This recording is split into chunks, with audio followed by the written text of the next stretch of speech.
away from the first preseason game, you're really looking at the basics. So each individual player, did they get lined up? Did they know the run pass assignment? Did they read their keys? And did they run to the football, and execute? So, it's always alignment, assignment, key, good technique, and then running to the ball. So we went back and looked at every single player and looked at their effort and their execution, and they got those grades. And it was great to go through those grades with the players and show them the way we do our standards, the way we set our goals, and each individual guy got that feedback, so that was really good. Generally, what was the feedback in general, the type of play you saw? I think when you're dealing with guys that played 10 plays or played 40 plays, and then experience based upon that, with each guy, I think each guy's an individual, microscope on that particular player. So I think that's what you do. You look at each guy and say, hey, you need to get better at X, you need to get better at Z, and I think it's individualized. Most looking forward to come Wednesday, Thursday when we get to see another team practice. Well, I just think it's skill set, meaning that we get to cover different guys. We get to match different guys and look at matchups, and I think that's the biggest thing we look at.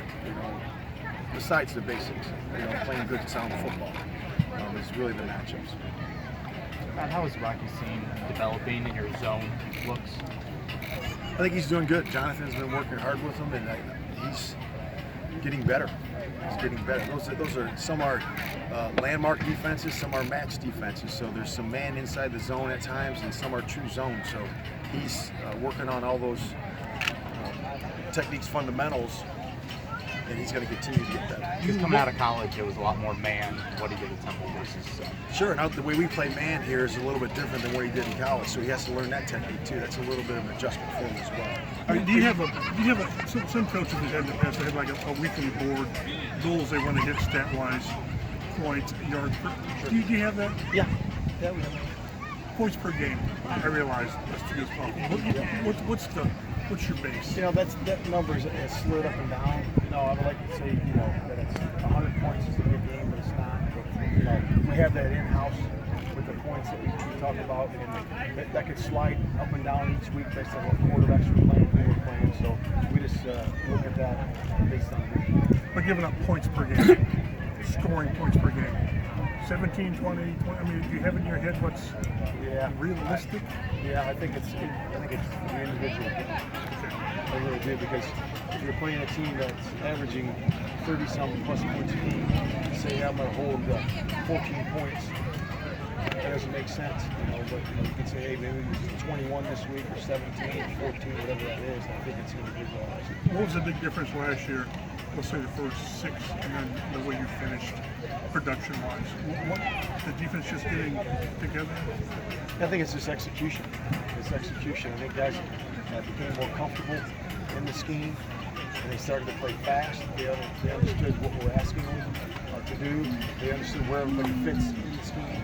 They get comfortable with each other. So, and I think when you stay true to who you are and the fundamentals and the foundation of who you are, you should see a progress in the defense as the year goes. And you did. I mean, you guys are third in the league, fewest points allowed in the last half. That's where you step back and say, we're doing overall everything right. Most things right. Well, your true measure of your defense is scoring defense, and when you're doing those things, you're looking at skies, coverage, fronts, pressures. You're looking at the whole gamut. And I think the guys bought into it, and that showed it this year. You guys are giving Marcus and Tyquan and not just Houston some time to left end. Is this a chance for you guys to kind of come up with some answers if people are hurt out there?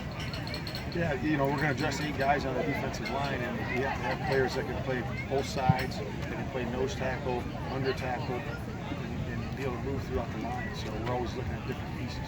Now, when you guys drafted Banniku, it seemed like you felt like he could make an immediate impact on third down. Do you still feel that way, given all the time that he's missed? Well, he just got back yesterday, and he was on a limited pitch count. And today, the same thing. So we're still evaluating him, where he is. We certainly like his athleticism, his effort, and we'll see where he grows to. Do you still think end for that rookie season? Yes, end. Marvell Kelly's making a big position change. How do you see that process going with him at college? Who's this? With Tell. Oh, Tell. Yeah, Marvell Tell. He's doing well. you know, when you switch from safety to corner, there's a lot of nuances, a lot of techniques and fundamentals that he has to learn. And we're working with him day to day on that. And then we have to learn what his body can do. What can he do personally? And then who's he covering? And then what can he do? So you have to look at all variables there, and he's starting to learn that. And that's an experience. He has to go through the experiences of that. And that's why having Cleveland in here, having covering different wideouts on our squad is so important. And really him knowing himself as well as he knows the opponent is going against. What can a rock see out of 3 games going up against? Oh, just invaluable experience. I mean, the experience that you get as a young rookie going against another skill set. I mean, that's the learning experience you get from yourself, knowing yourself, and then knowing another opponent. And then what works for you and what didn't work, and then going back. Because what happens is when you have experiences in the NFL, we tell our players this all the time, it doesn't matter if it's a good experience or a bad experience. What matters is what you learn after the fact. So if you learn from every experience that you're in, you're going to continue to get better and have a growth mindset rather than a fixed mindset. You know, if you have a growth mindset that no matter what happens to me, I'm going to learn. And I'm going to keep growing, and I'm going to stack them on top of each other. And eventually, I start here as a rookie. If I have that mindset, now I'm in a different spot than when I started.